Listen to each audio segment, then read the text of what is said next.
We're so happy to be here.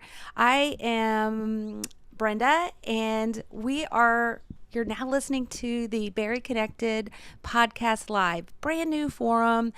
We're so happy you're here, and I'm being joined today by Renee. Renee, say hello. Hello, everyone. Oh my gosh, I'm so excited to meet Renee. I met her through a mutual friend. We um, had streamed with someone else here on this forum before, and she introduced me to Renee. And Renee, I'm like, after just seeing your website, after kind of listening and talking to you, I just thought, I know we have to have you because you're perfect for this community.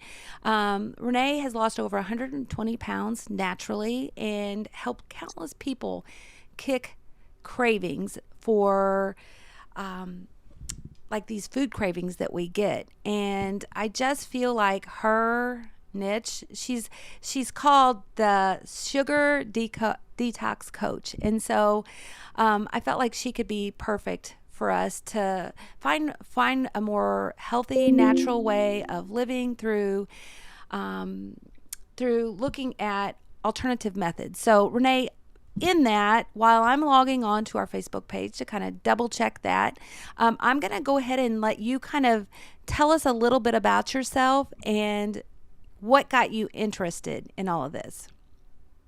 Yeah. So my name's Renee Paulsen. I dubbed myself the sugar detox coach, but I still do eat sugar. I lost 120 pounds naturally, as she said, but also have helped countless people kick cravings, lose weight, and feel fabulous. And that's really the biggest key that I want everybody to really take away, because a lot of it is focused on weight loss, but also how do you feel on a daily basis? Like, I want to feel fabulous. I don't want to look fabulous and feel like garbage. That's definitely not the key to it. How I actually got started in my weight loss, my final weight loss journey, I should say, because I did the diet yo-yo cycle for years and years and did not know how to feed myself properly. And in 2015, I ended up having a really bad car accident. I was T-boned on my driver's side. I broke my back, my sacrum, my hip. My head went through the window. I had a brain bleed. It was like a situation. And I had never really broken anything up to that point. So I was like, ugh. And I went through recovery and basically checked myself out of pain management. After 12 weeks, I had recovered fully. And that's kind of when, real life hit the fan. It was like I was in an extreme amount of pain because of what I was eating. And I didn't know that at the time, but my husband was diving into Netflix documentaries. And so he's like, I really think that this is, we should try and cut out. First, he was like, let's cut out meat and sugar and all these things. And I was like, I'm not going to survive on anything. So it was a big process of trying to figure out how to do that. And I actually only made it 2 days before I had a literal full on meltdown and like savagely drove to McDonald's to try and get a cheeseburger. And that's when I discovered food and sugar addiction and how that was affecting me and how it basically had ruled my entire life up until that point. And it was very eye opening because food manufacturers are very, very aware of that. And I don't like to be told what to do. So I kind of delved into, well, how can I have the things I want, but not feel like I'm controlled by them? And so that was kind of the beginning dance to really start off. And I started with a sugar detox. Initially, my very first sugar detox, again, I only made it 2 days, and then I put butter on a Pop-Tart and ate it. Like I heavy whipping cream. Like I would eat anything and everything, fried butter, all sorts of things. I never drank water. I drank a 2 liter of Coca-Cola every day. So it was very eye-opening. And then that 10 days after that, that was the catalyst because it gave me the opportunity to have that breath where I was like, okay, I feel like I actually can do this. It doesn't feel like it's so unobtainable, for myself. So that's what it really kicked off with. It's a lot to take in. I'm just thinking, like, as you're going through that, it had to be incredibly scary to feel, like all these things are happening to you. It kind of feels like out of control. But sometimes strongly believe that some of the biggest challenges in our life bring us to, a place where we're better than ever, like better than ever before. I know sometimes it's really hard to break down. It's almost like breaking down the bridge to rebuild it, you know? Um, Yeah, absolutely. People would say, for a long time, my husband wouldn't even talk about the car accident because he was on the phone with me when it happened. And so it was a very big like shock for everybody. But honestly, it's one of the best things in my life that ever happened. It's something I'm incredibly grateful for. I'm very, very lucky because I mean, I had glass miss my eye I got very lucky in that accident and I'm grateful, but I'm not going to let it go to waste. That was that catalyst to really create that change. And also, I can't keep my mouth shut. If I can find the secrets to anything, I'm going to share it. So that's where I was like, let me tell everybody what this is. so let me ask you this. What happened in your accident? Uh, I drove to the gas station to get a pack of cigarettes and a Twix bar. And I was leaving the gas station, and this was literally a quarter mile from my mother's house. I had made this left hand turn hundreds of times, and I happened to make a left hand turn over double solid yellow lines. Don't do it, it's illegal, just in case you're wondering. And I was T boned directly on my driver's side. And none of my airbags, I had 7 airbags fail, none of my airbags went off. I was freaked out. I mean, I didn't know what to do. I was like, oh my gosh. Like I woke up and I just see people in my car going, are you okay? We're calling an ambulance. And I'm looking down and there's glass everywhere. And I'm just like, that was a total shock moment. And then from there, I've had a lot of trials in my life. So I really kind of leaned on my warrior mindset, which I'm going to talk about as well, because that's really what started and really kept me going through recovery and just throughout this entire thing, you know, and I ended up getting tattoos for that warrior just to have that reminder that, you know, you can go through battles. Weight loss is a huge battle, huge battle. And the universe, God, creator, whatever you choose to believe in, I posted yesterday that it's not challenging you because you're weak. It's because you're strong enough to take it and just to battle through it, and that to know that you are an incredibly strong warrior. I'm just thinking through that. It's like it's so much to It is. yeah, it's a lot. And I feel like, you know, when you if anyone that's here listening today, likely this message is just for you because maybe you're going through something that seems very difficult. We all go through I think every person goes through different challenges. Maybe this message is for you. You know, it is for you. So, Yeah. I thank was you put for the here today hope. for you. Yes, thank you for the hope and inspiration. Well, Um, thank you for having me. I appreciate it. yeah.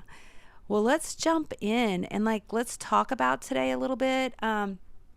So the basic topic here is crush your cravings, unlocking the secrets to winning the battle against food cravings, and we're going to talk about a little bit of science and how to use that knowledge to you basically simple tools, powerful tools backed by brain science to help with for this group it'll be obesity, but you could also I think you can apply some of these same principles to other pieces in life. Understanding more about how food addiction and how food marketing affects our physical and our mental health, determining why your cravings can feel out of control and how your brain is hijacked constantly to crave. We're also going to talk about discovering strategies to shift your mindset into that warrior mode that Renee mentioned and turn battles into victories. And again, the tools how to activate different parts of your brain. Really interested in this, how to get back in control of cravings for more long-term success. And Renee, what do you think in reading that? It makes me ask, what do you think clicked within you during this whole process, this major healing journey that you went through? I mean, to lose 120 pounds as well. Yeah. The biggest thing, honestly, that clicked that continues to stick with me is that food manufacturers know exactly what they're doing. There's a term in beverage manufacturers called the bliss point. And it's where they are literally dialing in fat, salt, sugar, and they're dialing those things in because they want to get you to a point in your brain where you're at total bliss. You're excited, you're happy. The big O is also one of those, where they're trying to get you to that certain point. And so they're going to make that food to get you to there. And then next time you want to feel like that, that's what you're going to crave. That's what we're going to go back to. And it's a very intentional, it's almost like an Aaron Brockovich. Like, they know what they're doing. They have to make money. Do they know they're doing harm? I do believe they absolutely know they're doing harm. And I was in pharmacy for a very long time. And I think that, it's a big cycle to keep people trapped. That's the part that really clicked for me, because again, I don't like to be told what to do. I don't like to be controlled against my will. Same thing. I was a big smoker for a long time. And I smelled someone the other day, and it's like licking an ashtray. But when you're smoking, you just crave it. And you're like, I need it. I want it. It's so amazing. And then you don't smoke, and you're like, how can that be like that? And it's just because they're tweaking ingredients and adding things to make it like that. You could go down the highway, and if you see those golden arches, that's enough to send your brain into craving, because then you're like, oh, it's so recognizable, and they know that. So that's one of the biggest pieces that I feel is very eye-opening to people. I think they know, but it's still, once you kind of really delve into that world, it gets so much worse than you think that it is. There's a couple comments about the smoking piece. Amanda said, this is just what I need. Yeah, stop smoking, and now seems like I'm craving more, struggling. Elizabeth said, I stopped smoking 25 years ago, and it's a gross smell now. And I'm also going to say to Renee, before we started, those people that registered, there's a little comment section. And there's a couple of things that I just want to mention here before we start, to make sure maybe we can hit those as we're going through. Yeah. Harry said, I miss that full feeling and I used to get from eating. How can that be addressed? So hopefully we can add that in. Laura, I'm writing these down so I can, for sure. Wonderful. So that full feeling I used to get from eating, how can that be addressed? So Yep. Right after bariatric surgery, you really feel that. Laura said, I'm hoping there's some tips and tricks. Are there alternate substitutions for the things people crave? Or do we have to stay away from everything? Okay, so that's another question. And then Amber, this is kind of really not along our topic, but kind of along, I want to also mention we have a lot of people that watch these events live and also on replay. If by chance you are one of those people doing that, in order to qualify for your weight loss surgery, you're needing some type of, I'm going to call it approval notice to your bariatric program, letting them know that you're here and this counts as one of your support groups. Send me an email and I can forward that to your program to let them know that you're here with us. And I'm going to do that, my email is my last name, Hain, Hoehn, my first initial B, at procarenow.com. And I'll put that into this comment section as well.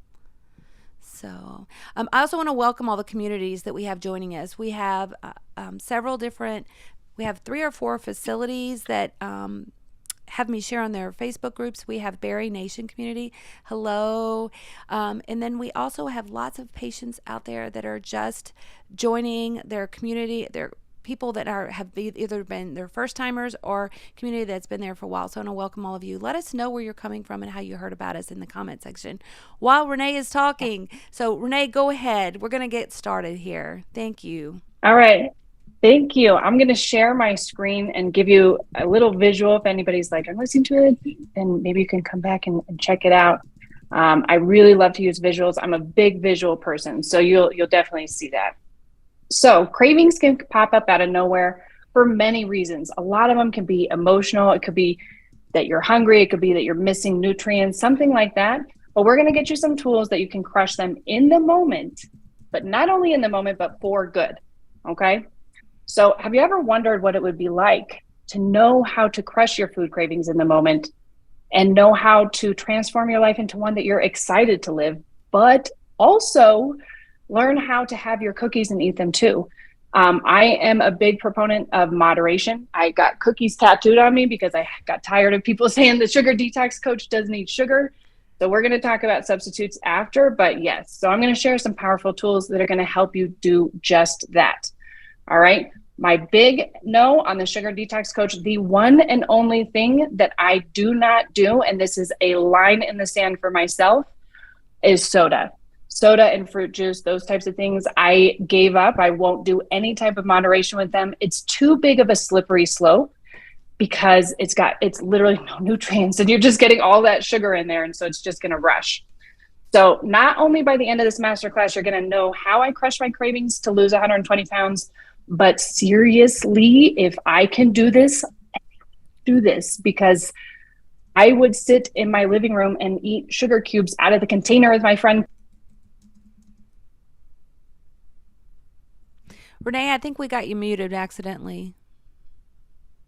I'm not sure what happened. There we go.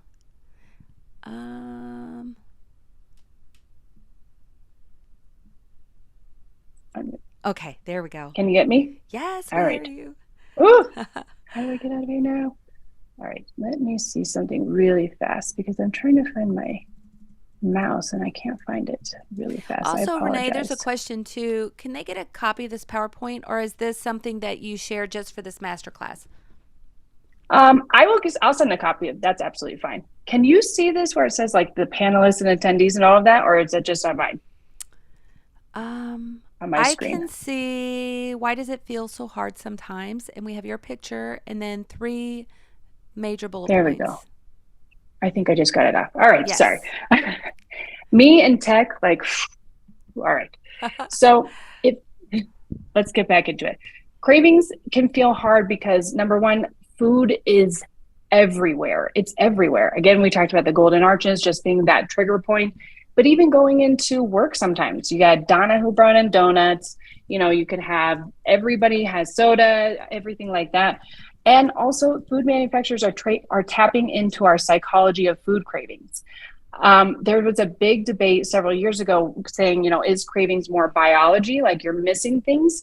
But really cravings come more from psychology now that research is showing, especially emotions, especially when we're really stressed, when we're sad. That's like that comfort food. Your brain legitimately, when you are upset, your brain will try and woo-saw you. That's what I call it. It basically starts to crave those things because it knows that like comfort food, mashed potatoes and like green beans and like fried pork chops for me, that's something that would be a comfort food for me before. My brain's like, eat that and then you'll be happy and you won't be as sad, and you're like, yeah, it's gonna make it worse. And then on top of that, not just sugar being added to everything, because it is about 75% of the food on the grocery store shelves has added sugar in some form of it. But also you're talking about, when they talk about natural flavors, all these things, they can add up to, I think it's 86 ingredients that don't have to be labeled under natural flavors, just so everybody's aware. So all of those can actually continue to make you crave more and more, including when people, if we try and substitute and do things like aspartame, sucralose, stevia has been shown, but not as bad, but really aspartame and sucralose in those diet sodas especially, what happens with those is they end up hitting the sweet receptors on your tongue, but they don't hit your brain the same way. So when sugar hits your brain and those types of things hit your brain, they still start to light you up. It's like, oh my gosh, this is so great. It's exciting. And then if you have that fake sugar, that aspartame sucralose, it doesn't hit the brain. So the brain's like, accuse me. You told me the sugar was coming and now it is not here. And so I'm basically going to be a toddler having a tantrum until you give me what I want. This is anybody else feeling that way? Because my brain was like, no. So the biggest thing that I want you to think about too is, why do you want to crush your cravings? I mean, it sounds very simple to be like, well, yeah, I want to crush it so that I can lose weight. But there needs to be another reason behind that, because a lot of times when you go to just lose weight, that whole cycle, when you hit that craving, it's not enough to stop you. It's not enough to stop you at that point. For me, that point is, I don't like to be told what to do, but that's not for everybody. So it also just going and exploring, well, why do I want to crush my cravings? Why is this so important? You want to be the one in control. You love the thought of moderation, but you feel like it's so far away. Or maybe you think, you're looking at a picture of this woman right here going, well, it's so easy for you to say, so easy for you. It's so easy for her, but not for me. And you need the tools in your tool belt to help get healthy, lose weight, and maintain it. Bariatric surgery is just a tool, and you need to just pile on more tools in that tool belt because it can also fail. And I want you to be successful. So that's what we're talking about today. Why is now the time for you to crush those cravings? Okay, this goes back into your why. Is it that you're tired of your relationship with food? You need to learn these tools yesterday. Like one time I had, my blood pressure was so high, they're like, yeah, you might be hospitalized if you don't like knock it off, right? You have to take control of your health now. I was 25 years old and I lost my gallbladder. I thought it was genetic. It was not. It was all food related. That's how bad my diet was from the beginning. I've been raised on a processed food diet my entire life. And you're working too hard only to end up sabotaging and never getting the long-term results that you want. So Brenda introduced me. Who the heck am I? I'm a recovered food and sugar addict. I've helped countless people. I've lost 120 pounds. I'm also the creator of the 10-day sugar detox, which we're going to talk about at the end. And the challenges that most people are facing, especially when it comes to cravings, obviously besides that it's everywhere, is just struggling to have consistent results and stay on track. You're coping with cravings that are triggered by emotions or social situations. I know when I lost my first 70 pounds, I went out to a barbecue and I got hounded and ridiculed by just saying I wasn't going to have soda. I wasn't going to have a rum and Coke. That was that where everybody just started, well, you can't eat healthy for forever and blah, blah, blah, blah, blah. Then on top of that, you're surrounded by everything that's tempting. So it's like, I'm going to crack under the pressure somehow. It's everything. All right. So we're going to crush those. Here's my reasons why. This is me and my daughter on the left. She's almost as tall as I am. I can't believe it. She's 14. My son here, he's a little cute cherub with those little dimples. He's 11, and my husband on the right as well. He actually was over 300 pounds as well. And we did this weight loss journey together more because he went into freak out mode. And he's like, you almost died. And I can't do this whole life without you and raise children without you. So we need to figure out how you can stay alive. And these are the reasons why I ain't going back. That's me and my husband on the left right there when he's over 300 pounds. I'm about probably like 230 right there. And then also, passed out with the goldfish. And that's the Halloween that I trick-or-treated in a wheelchair with my kids. That is 14 days after my car accident. That picture right there. I see where I'm muting now. Okay. And the false beliefs that we tell ourselves, AKA the lies. Not even off the list. Let me just start there. Look at that dress. I told myself I would never be able to wear a dress like that or go out in public in a dress. I would never fit in that. Like, who would wear that? Not me. So we also tell our lives we need to eliminate all of this stuff so that we don't have cravings. You can't have your cake and eat it too, and maintain a weight loss and wear a dress like this and eat cake and a steak out at dinner. And that you've never been able to change your habits. And this is just me. It's just the way that it is. So I'm covering today how I crush my food cravings and how you can too. The simple, powerful tools so you can get back in control of those cravings. The crucial mindset shifts, and that's a huge part of weight loss too. It's not just exercise and diet. It has to be that whole tool belt. And the strategies to stay on track for the long term. So initially, I'm going to move this little bit. I don't know if I can. All right. So how I crush my food cravings and lost my weight and how you can too. I want you to take a look at this because I want you to notice that it is not just one thing. Bariatric is just a tool, just like nutrition is just a tool, knowledge, all those tools, tracking your food, rest, sleep, water, which I legitimately never drank water before. I can't even believe I'm alive. So it's a whole culmination of things. It is not just one singular thing. The tools that we're getting into, here we go. So the powerful tools to help you get back in control of your cravings. I'm going to go through, these are quick, but I've got other slides that are going to break them down.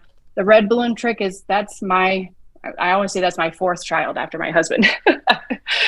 That's the thing that really not only helped kick my cravings, but also after my car accident made it so where I could drive again because I had severe driving anxiety.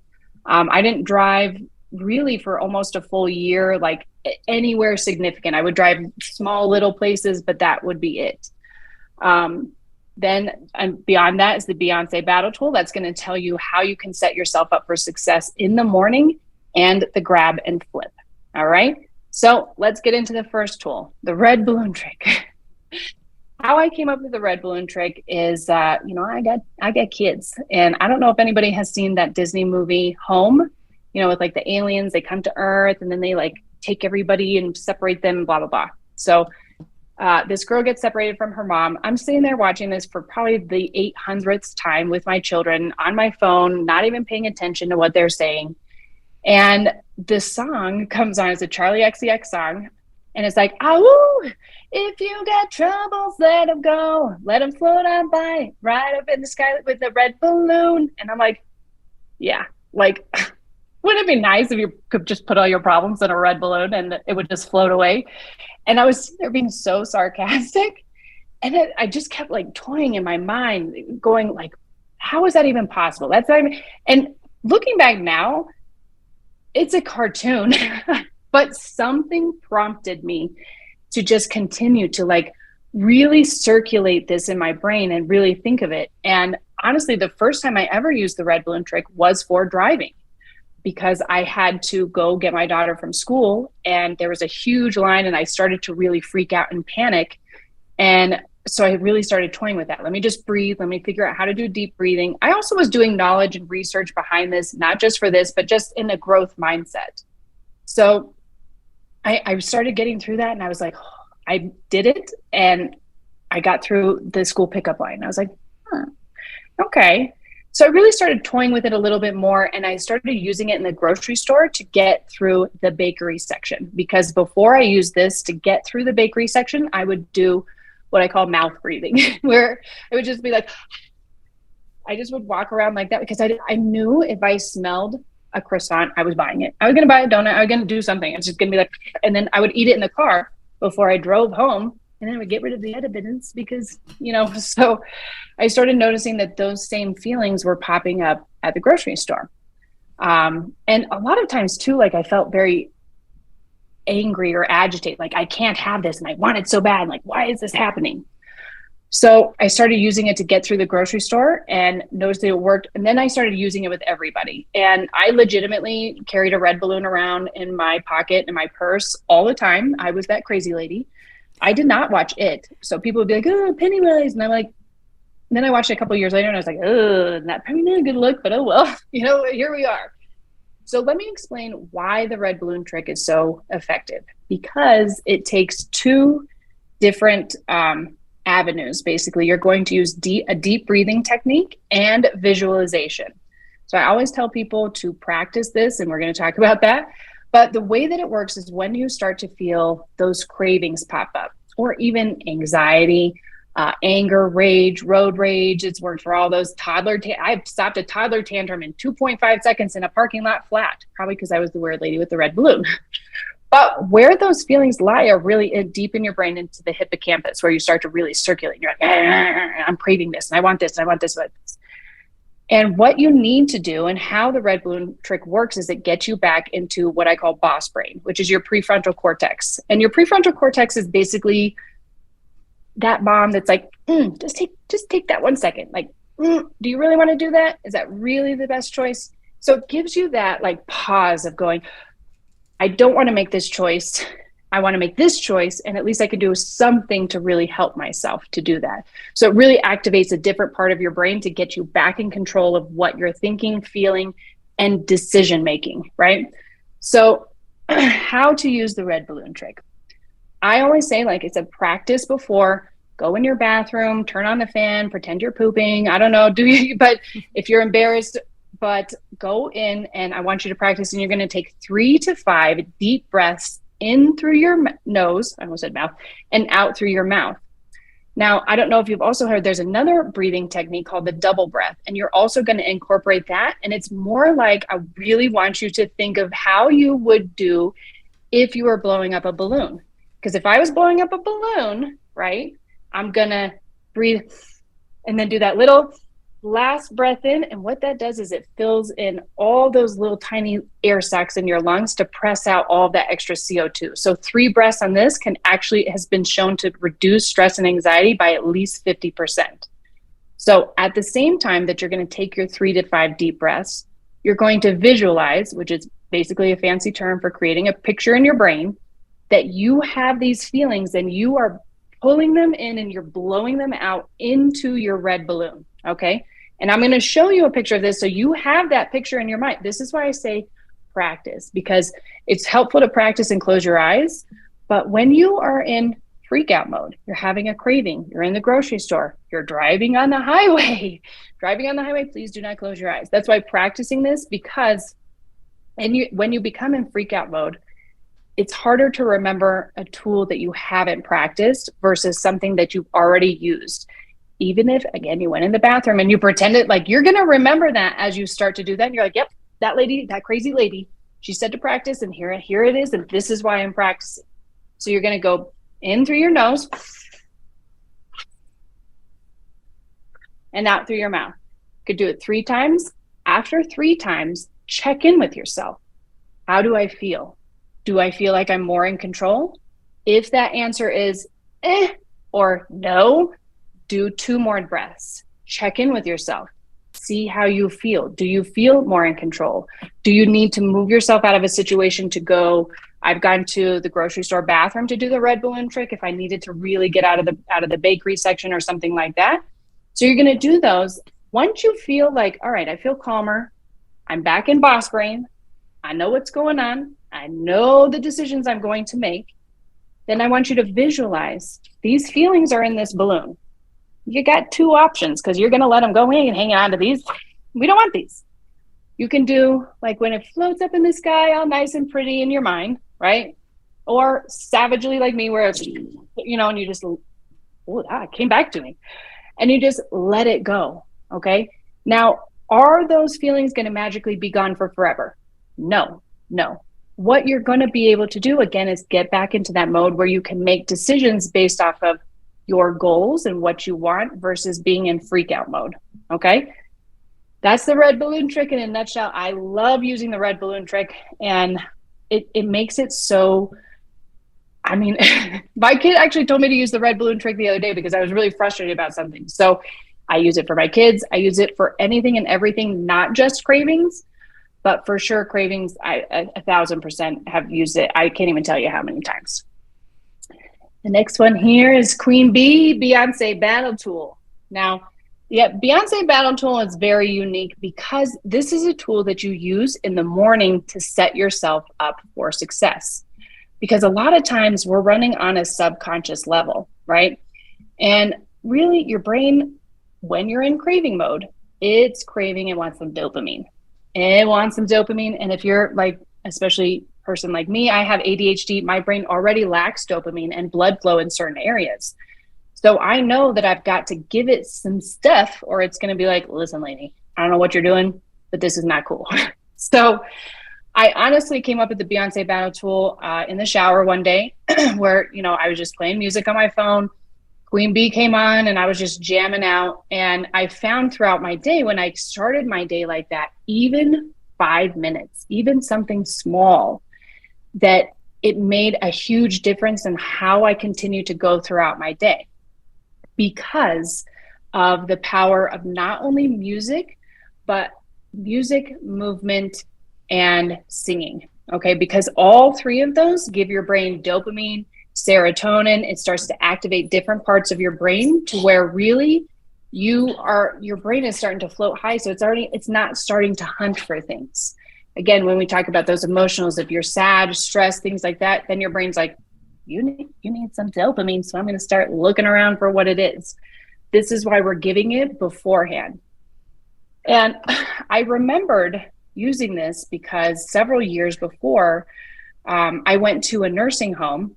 And I went with a friend who was actually performing at the time, and she started singing and a man got up and he started dancing. And this dude was like 80, 85, breaking it down, came in a wheelchair, was like the sock hop, the whole thing. I don't know those dances from back then. But after the music stopped, he sat down and assumed the same position that he had when he came in. And I went over to his caretaker, the nurse, and I was like, hey, that's so amazing. Like, that's so cool. I want to break it down when I'm 85 like that. That's awesome. And she goes, you don't understand. That man has not moved for a year or more. Like, he's a catatonic. He doesn't do those things. We don't move. I clean him every day. And the only time that he does things like this is when we have music and we have something, because it touches a different part of not only the brain, but the soul. So how you're going to use the Beyonce Battle Tool is really, you're going to pick a song. It could be a different song every day. I've got a warrior playlist in my phone. And really, you're just going to pick that song, and I want you to belt it out. Sing, dance. Don't dance in the shower, because I did dance in the shower and then I fell down. So don't do that. But really just break it down, and that's going to help set you up throughout the day. Now, I've also used this tool in mid craving mode. Like, Donna brought donuts to the office, and I got to go back and forth by the break room all the time. And I'm like, and I've popped in headphones, gone outside, gone for a walk, gone to the bathroom, pretended that I was pooping, and just listen to that song that's going to help make you feel amazing. Not the sad songs. We all know the sad breakup songs. You know, we've gone through those breakups where it's all sad, and then you get to that powerful, those songs, the ones that make you feel really good about yourself, the ones where you can't just help to just start to shake it, you know? The next one, the grab and flip. I don't know if anybody here is familiar with Elle Woods and Legally Blonde and her bend and snap to get a man. But we ain't trying to get a man. We're trying to get real healthy. So the grab and flip really is just that habit of starting to grab things off the shelf and take a look at them. Because everything on the front of that package is marketing. Organic, natural flavor, like all those things, those are marketing tools, because they want you to take the box and pick it up and take it home.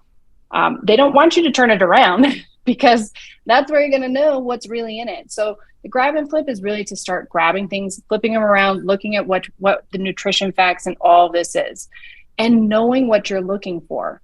So calories is always very large and bolded out, but really one of the biggest things that I start to look at is serving size, because a calorie doesn't equal a calorie.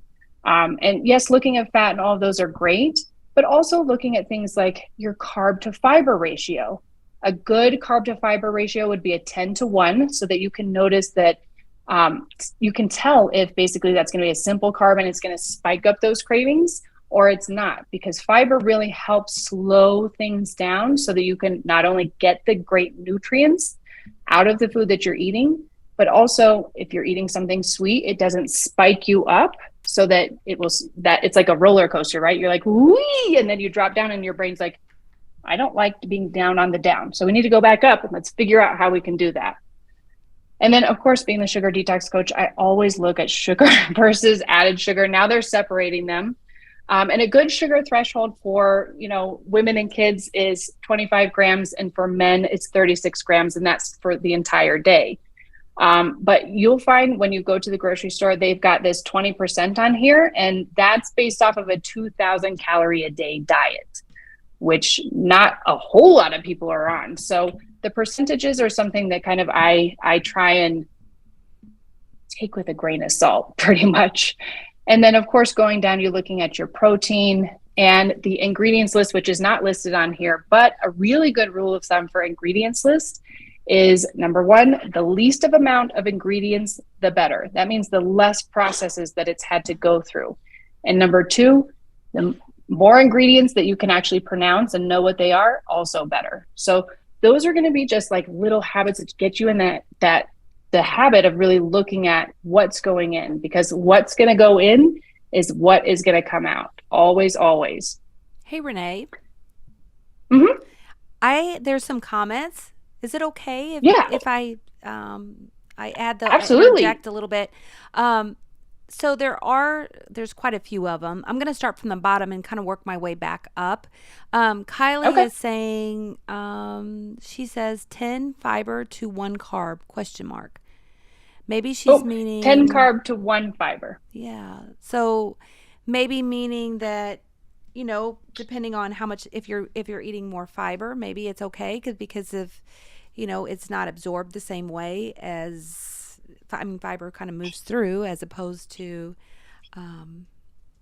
being the same. It's a different kind of fuel, basically. Yeah. Mm-hmm. So do you have any comments it's that with 10 that? to 1. The fiber would be that the carb being 10 grams to the ratio of 1 gram of fiber. So if you have something that's say 45 grams of carbs and only 1 gram of fiber, that's something that knowing that it's going to spike you up fairly quickly because there's not enough fiber to slow it down. Does that make sense? Mm-hmm. So really it's like you want that fiber is really good. We like fiber. So I also don't have a gallbladder. So fiber is very, very crucial because fiber starts to bind up bile. And bile is highly carcinogenic. So we want to bind up that bile, but also move things through slowly. So not only your body can absorb the nutrients that you're getting, but also then it can give you that sustained kind of energy, if that makes sense. Yeah. She also is saying net carbs is what you're talking about. And I think so, like 10 carbs, she said to one fiber. Got it. Thank you. Um, Yep. so, yes, like I feel like I've kind of, for myself, what I've noticed is it's super helpful to have sustainable blood sugar during the day. Like if you, the types of food you're eating can make such a difference in your mood and your stability of your, like having hunger, having cravings, and that type of thing. Also, Amber says, I'm going to be grocery shopping and think Ellie's been in Snap when my son grabs chips and days. And days, mom, there's no protein. I'm trying to figure out what exactly she's saying there, but I do think it's hilarious that you have her little bend and snap in there. Oh my God, that's hilarious. I guess like need to flip over that. Maybe she's saying maybe flip over those chips and there's no protein in there. I think that's what she's meaning. It looks Yeah. like Kylie posted a battle song on a YouTube battle song, so we need to listen to that later. And Enid Yeah. says amazing. Cecilia says I'm struggling with the exercise due to a bad knee, and definitely I feel like you mentioned earlier all the different components that kind of go in. It's not just one thing. If you can't exercise, maybe you can find different kind of physical activity, but there's also all those other Yeah. components that make up healthy weight loss. It's not Yeah. just the exercise in itself. So I think there are other things, and maybe you can add to that before I kind of move on with Yeah. some of the other comments. Absolutely. When it comes to losing weight, really it's 80% nutrition and 20% exercise. If I could have found a way to outwork a bad diet, I would tell you because I would have done it. There's not any way to do it. And so exercise being that missing component is just do what you can. If you have a bad knee, if you have a pool or a YMCA in your area where you could do some swimming, or even just starting with slow walking is okay, and work your way up to like some type of resistance training. That's a huge one that I always tell, especially for women, because women, I don't know if any woman here has ever had that aunt that, she waved goodbye and then her arm waved like 80 different times with you. And we lose that muscle mass once we come out of menopause. And so if you don't have that muscle mass built up already, and then you're going to lose it, like there's nothing that we can do about it. So that's really is incorporating that, but you can even do resistance training in a pool. They do them at YMCAs where you have those, the weights and stuff like that, but just start with what you can and focus on the nutrition component to really get that dialed in before you try and really go ham at the gym. And I'm going to do one more really quickly.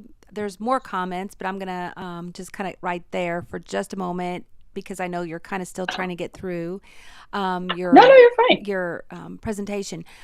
Amber says, I started cutting out soda, food, and lots of snacks before I ever got to see the doctor, and I was hoping I could be ahead of the game and doing well, so it'd be easier to adjust after bariatric surgery. But I'm really sick right now, and I had shoulder surgery and now have blood clots, and I'm unable to drink or get much of anything. How can I get back on task? I'm literally miserable, and even my addiction to cheese and soda is not popping to get me to eat, and when it does, I don't want to get lost in it. So Renee, like look back in your journey when you were at that spot, because it sounds like you were at Yep. that spot. What would you say to that? Yep. What I would say to that is to start thinking of the things that you can do and what you can control and those little wins. Even if it's something little like trying to get a protein shake in or something in to get that started, because especially one of the things that we can also struggle with is that hunger hormone. And we always think, well, our hunger hormone is overactive, but what happens when it's underactive, especially if we get really stressed or have, real life crap going on? Then really trying to focus on the little things that you can do, water being really crucial, sleep being another one, and just taking care of yourself and saying, I need to love on myself right now and celebrate those little wins. Hey, I drank a glass of water and I got a protein shake in today. Like, that's freaking awesome. Celebrating those little wins along the way is really important. And I still do that to this day. So really, again, just focusing on that self-love and practicing that and getting whatever little bits that you can. And if you're only eating a small amount, then what you do eat needs to be very nutritious. Otherwise, it's just going to pile on, making you feel like garbage. Great advice. Because I think when you eat something, like a lot of times we reach for whatever's handy and we think it's kind of an automatic, but then the after feeling is a big thing, and how you feel after you eat a protein shake versus after you eat a donut, Yep. So go Absolutely. ahead. That's one of the things. Yeah. Or were you going to say more? Well, I was going to say, one of those things that I teach my clients is, when you plan treats, to always pay attention to how you feel after. And this goes with any food. And that's where I've really, taken that focus, is how does this make me feel? Because I don't want to feel bloated. I want to, be able to button my jeans and feel great and not feel like I need to go take a nap. So those types of things, really focusing on how food makes you feel, will be very eye-opening once you hit that spot. All right. So I wanted the crucial mindset shifts for success. I talked about the warrior mindset. Now, let me explain that everybody's gone through trials and tribulations. The warrior mindset is something that I think people think that comes easy for me, just because I continue to practice it over and over, but realize that that is a practice, that I do those warrior mindset shifts where I will practice I ams in the mirror, like I am strong, I am a warrior, I can do this, I've got this, all of those things, because you need to become your biggest cheerleader. Like, nobody else is there cheering you on for the most part. Like, nobody was like, "Yay, you look under it." Like, people tell me like, "Oh, you look so great." Like, that's great. But when you're in the trenches, like, that's not enough. You've got to just pile on those, again, that self-love, that's loving yourself. And it's something that I really struggled with, because I had such self-loathing for a really long time, and just picked at myself. I mean, I would look at myself in the mirror and be like, this and this and this. And it's so natural for us to do that. But if you start to do that, just stop it. Look at yourself in the mirror. I'm a warrior. I am great. Anything that you can get your mindset back. I am Beyonce, I'm going to go break it down right now. So really focusing on that mindset every day, that component. And it can be even multiple times a day, because you could start out really strong and then real life hits the fan and you're like, okay, by the end of the day, I feel like I need to crawl in bed and cry a little bit, which is okay. I'm not ever going to be like, this warriors don't cry. Warriors absolutely cry. They absolutely cry. But what they don't do is they don't lay down on the ground and give up. And I know that you aren't going to do that either, because you're already here. So the other mindset would be to focus on your why. And we talked about this again. Your why needs to be something really deep, really, really deep, that like when you say why you want to do this, you get like that little hitch in your throat because you're about to cry. So a lot of people, when I start working with people, they'll say, well, I want to wear my jeans that I did in high school. That's awesome. That's not a big enough reason why as to why you want to do this, why you want to make this shift for the rest of your life, because it has to be permanent. Otherwise, you just end up in this horrible cycle. You feel like garbage, you beat yourself up, and that's no way to live.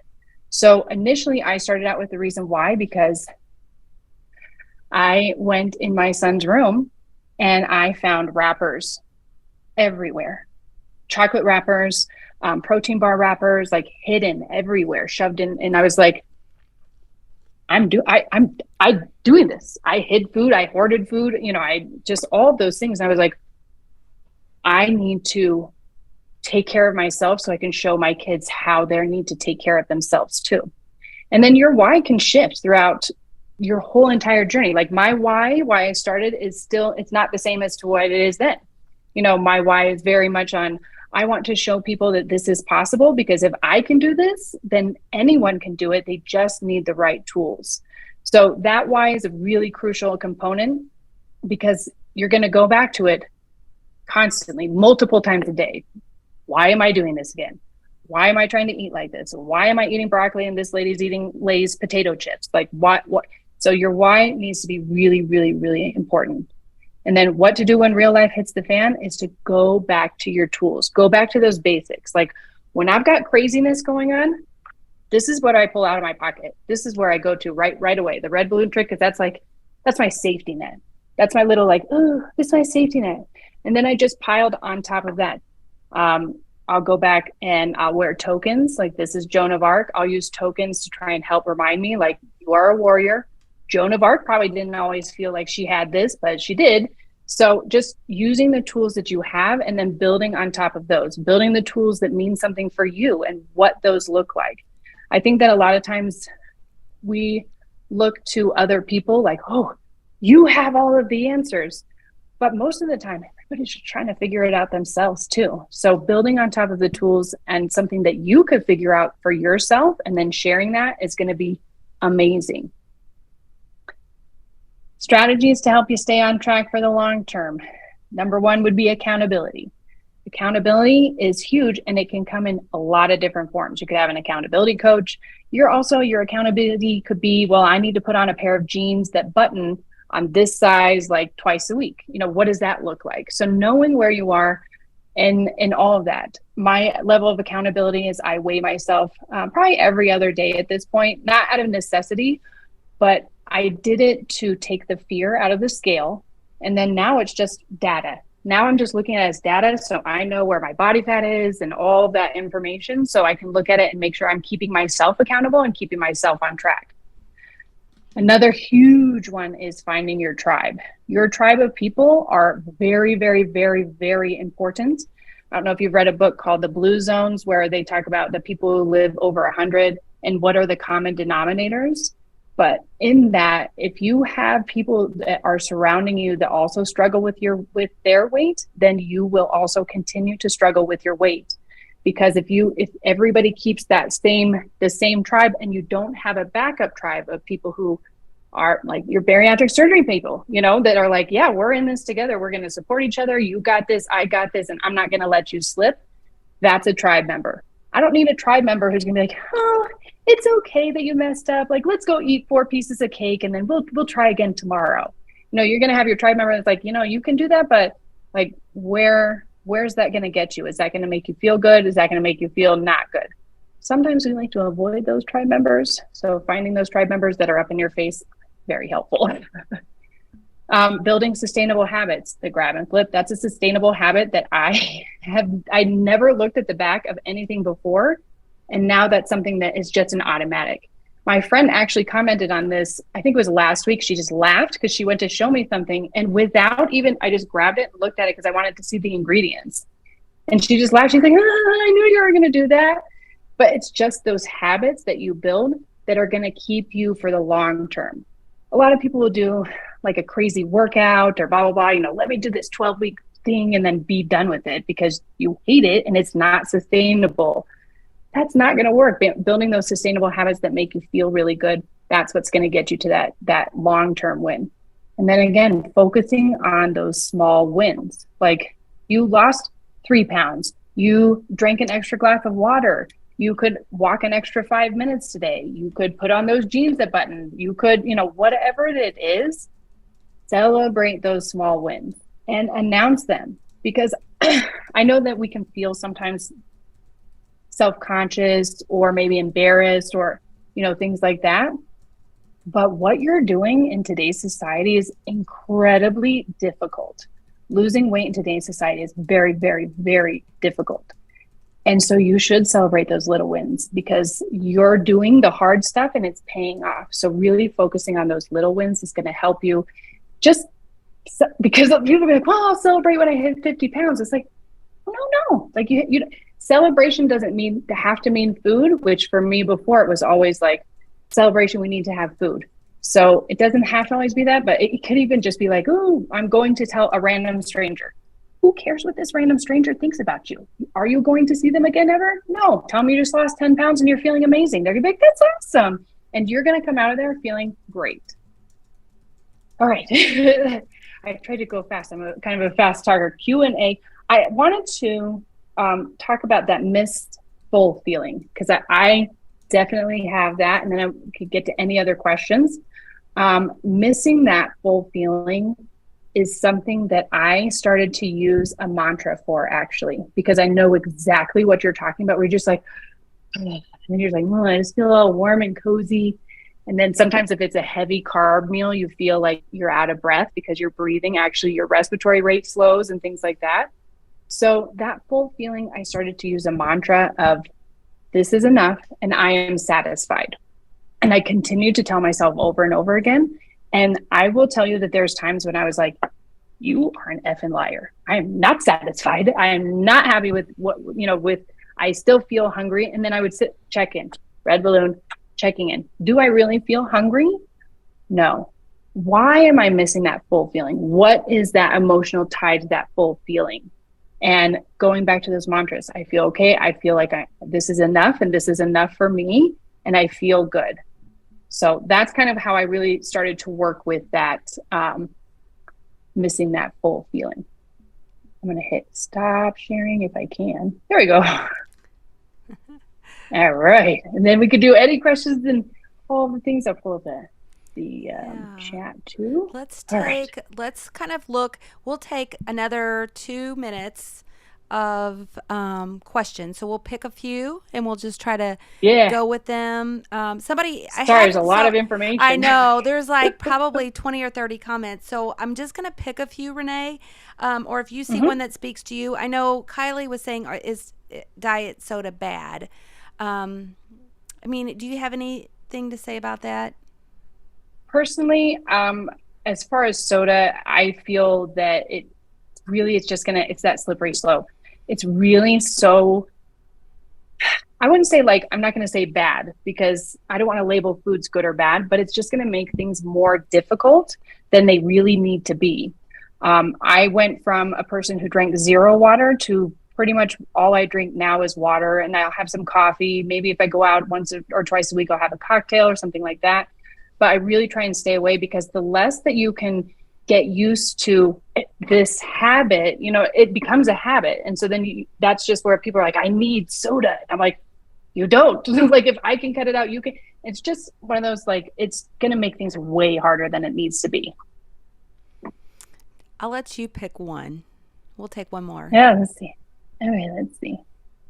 Oh, here we go. Emily, you mentioned menopause. I'm experiencing some mild regain from a medically induced menopause, and my old tricks to get on track aren't doing the same thing anymore. My hormones are making my emotional habits take over, hoping to adjust my why and get back on the horse. So Emily, this is really, really great, because a lot of women really struggle once they start to hit menopause, because especially as women, we've been taught to kind of really restrict calories and then do a lot of cardio.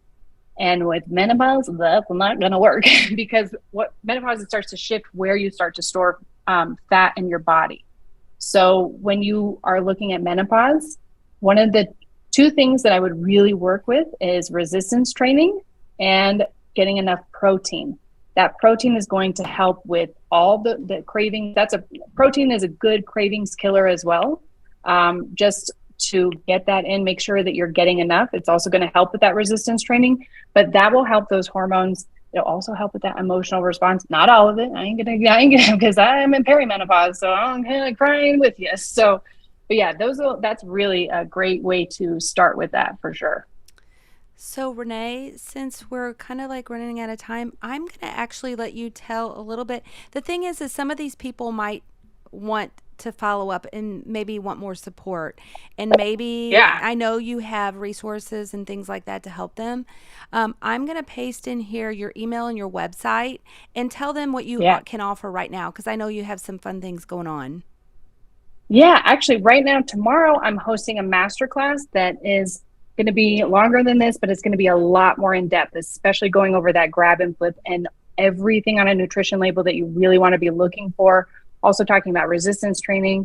And then I also have the 10-day sugar detox. That's an online course that you get. And when you get into that course, you actually get lifetime access. So you can go through literally as many times as you want. I run a 10-day sugar detox, usually an average about 3 times a year myself, especially after the holidays. But just, I call it the emergency pull switch. So you can really like, oh, I got cravings. Let me pull that right back. Let me just reel you in. And then besides that, I have my one-on-one coaching. I do have a membership coming out later in the summer. And then I have a women's event in Denver, if anybody's in Denver in September. Is that on your website as well, the women's event? We're just kind of like in the beginning baby stages, but it will be out soon. So there will be information on that. And then if anybody wants to follow me, I'm on at the Sugar Detox Coach and all social media. I'm very active. You can message me on there if you have questions. You're like, hey, you talked really fast and I need to know what this means. I'm there for you, because without people knowing these, then everybody kind of just gets stuck in a cycle that really just sucks. So I so I appreciate helpful. I'm gonna I also want to, so the big things is they can reach out to you on your website, they can reach out to you on social media, Yep, learn more through my about, email. they can check out your new sugar detox coaching Yep. program. And do you do any one-on-one? I do one-on-one. I have only 2 spots available right now. I just finished wrapping up with 2 ladies. I try not to kind of like overload myself, because I really, once we do one-on-one, like you and I are besties. And then once you reach your goal, we are best friends for life, and expect that I will probably come to your house and give you a hug, and we're going to like have a sleepover, cocktails or something, whatever it is. Like I am up in your business going, hey, hey, what are you doing? That's a big one, because I'm not going to let you avoid me. We're getting to those goals, whether you like it or not. Oh, I love it. So, depending on the level of support, you got Renee here on your side. You have her on your side. And I also want to share, so some of you, I also want to thank our sponsor, basically, because if it wasn't for ProCare Health, we would all not be here joined together. So, I definitely want to thank them. I'm going to share my screen. I'm going to share. Let's see here, share how you can check out ProCare and how you can get a free sample if you've not been there, done that. And also on that site, I'm also going to, once you get to the ProCare website, it's procarenow.com. At the very top screen here is a little place, a little place here. It says interested in a free sample. Click here. You can check there. If you want more of these events, we have under Berry Connected our new logo for our live events and our podcast, our YouTube channel, Berry Connected. You can find all the information about additional events, including Renee's replay will be available right after this. It gives me about 10 minutes after this event, and it takes that long for it to process, and then it'll be available so you can go back, listen to the replay. We also have all of our upcoming June events listed on here, so please feel free to go out and check that out. And then our monthly support group we have on there. We're talking about bariatric tracking tools, and then underneath here is our YouTube channel, which when you pop on there, you have all of our events. Renee's event will be listed there by next week on Tuesday. That's always, I have people helping me with that, so they'll make sure that's all on there by that date and time. And then go to your favorite podcast station and check us out there. We're on Spotify, iHeart Radio, iTunes, all of those good things. Also, I wanted to just kind of say we've been doing like little promotional events, and basically one question: how do you get ready for bariatric surgery? If you're in that space and you're wondering, here's what you should do. I have a little pop-up, and we have a video on our YouTube channel. Copy that I was going to play, but because we're kind of close on time, go to our YouTube channel under frequently asked questions. We have 10 frequently asked questions on a playlist that you can go through and watch. Each of them are just a few minutes. This one's 2 minutes long. So I'm going to stop sharing there. And I want to thank every single person that joined us. I want to thank Renee. Reach out to her, reach out to ProCare if we can support you. For those people who have attended this as part of their process of getting ready for bariatric surgery, I want to just say that's wonderful. We support you, and I will be reaching out to you and your programs to let them know that you are here. So, thank you, Renee. Thank you, everybody. And guys, just have a great rest of your day. Enjoy this summer beginning. Yeah, thank you so much. Bye, everybody.